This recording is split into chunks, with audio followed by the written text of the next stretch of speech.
എല്ലാ കാലത്തും ലീഗിൻ്റെ അഡമൻ്റ് സ്റ്റാമ്പിൻ്റെ മുമ്പിൽ മുട്ടുമടക്കുകയാണ് കോൺഗ്രസ്. ഞാൻ ചോദിക്കുന്നത്, കോൺഗ്രസിൻ്റെ പാർലമെൻ്ററി പാർട്ടി ലീഡറെ തിരഞ്ഞെടുക്കുന്നത് ഘടകകക്ഷികളാണ്? അല്ലല്ലോ. എന്തിനാണ് തീരുമാനം വൈകിച്ചത്? എങ്ങനെയാണ് ഇത് നിങ്ങൾ തന്നെ റിപ്പോർട്ട് ചെയ്യപ്പെട്ട കാര്യങ്ങൾ ഇതൊക്കെ? ഞങ്ങൾ അതിലല്ലോ പറഞ്ഞത്. നിങ്ങൾ തന്നെ റിപ്പോർട്ട് ചെയ്ത കാര്യങ്ങളിൽ എങ്ങനെയാണ് തീരുമാനം വൈകിയത്? ആരാണ് അഡമൻ്റ് സ്റ്റാൻഡ്? എല്ലാ കാലത്തും ലീഗിൻ്റെ അഡമൻ്റ് സ്റ്റാമ്പിൻ്റെ മുമ്പിൽ മുട്ടുമടക്കുകയാണ് കോൺഗ്രസ്. 62 MLA-മാരുള്ള ഒരു പാർട്ടി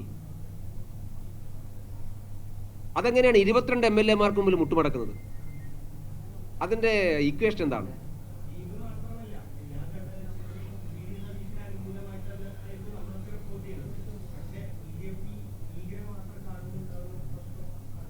അവരാണ് സമ്മർദ്ദം ചെലുത്തുന്നത്, ആ സമ്മർദ്ദത്തിന് മുമ്പിൽ മുട്ടുമടക്കുന്നത്. നിങ്ങൾ റിപ്പോർട്ട് ചെയ്തല്ലോ, AICC പ്രസിഡന്റ് ലീഗിൻ്റെ പ്രസിഡന്റിനെ വിളിച്ച് ചോദിച്ചു എന്ന്. നിങ്ങളെന്നല്ലേ റിപ്പോർട്ട് ചെയ്തത്? അല്ലല്ല, അത് ആദ്യം നിങ്ങൾ റിപ്പോർട്ട്, ഞാൻ എൻ്റെ റിപ്പോർട്ടല്ല, നിങ്ങളുടെ റിപ്പോർട്ടിൽ ഞാനത് കംപ്ലീറ്റ് ചെയ്താൽ മനസ്സിലാവും. നിങ്ങൾ റിപ്പോർട്ട് ചെയ്തതനുസരിച്ച് എനിക്ക് അവരെ വിളിച്ചോ ഇല്ലയോ എന്ന് എനിക്കറിയില്ല.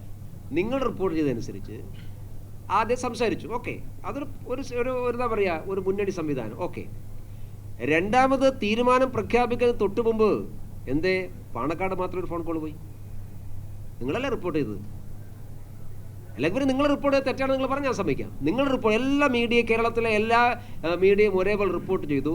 12 മണിക്ക് കോൺഗ്രസ് പാർലമെൻ്ററി പാർട്ടി ലീഡർ തിരഞ്ഞെടുപ്പിന് മുമ്പ് മല്ലികാർജ്ജുൻ ഖാർഗെ പാണക്കാട് ഒരു ഫോൺ കോൾ പോയി, നിങ്ങൾ റിപ്പോർട്ട് ചെയ്തു. എൻ്റെ ചോദ്യം, എന്തേ PJ ജോസഫിനെ വിളിച്ചില്ല? എന്തേ ഷിബി ബേബി ജോണിനെ വിളിച്ചില്ല? എന്തേ CP ജോണിനെ വിളിച്ചില്ല? അവരാരും ഘടകകക്ഷികളല്ലേ? എന്താണ് പാണക്കാടിന് മാത്രം ഒരു പ്രത്യേകത? അതാണ് ഞങ്ങൾ ചോദ്യം ചെയ്തത്.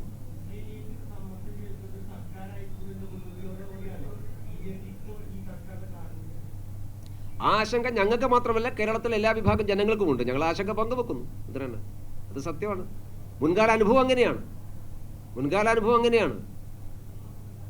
ലീഗ് ഒരു മന്ത്രിസ്ഥാനം ആവശ്യപ്പെട്ടാൽ വെള്ളിത്തളികയിൽ അത് കേരളത്തിലെ കോൺഗ്രസ് നേതാക്കന്മാർ പാണക്കാട് വീട്ടുമുറ്റത്തെത്തിക്കുമെന്ന് ലീഗിൻ്റെ ഒരു MLA പരസ്യമായി പറഞ്ഞത് കേട്ട നാടാണ് കേരളം. നല്ല ചരിത്രമല്ലേ?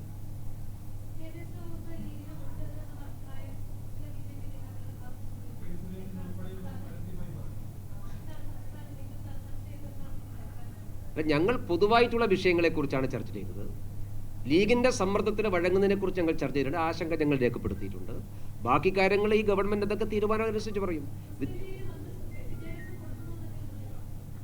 അല്ല, വിദ്യാഭ്യാസ വകുപ്പ് സാധാരണ നിലക്ക് ഒരു ദേശീയ പാർട്ടി കൈകാര്യം ചെയ്യണമെന്ന് എല്ലാ കാലത്തും ഞങ്ങൾ പറഞ്ഞിട്ടുള്ളതാണ്.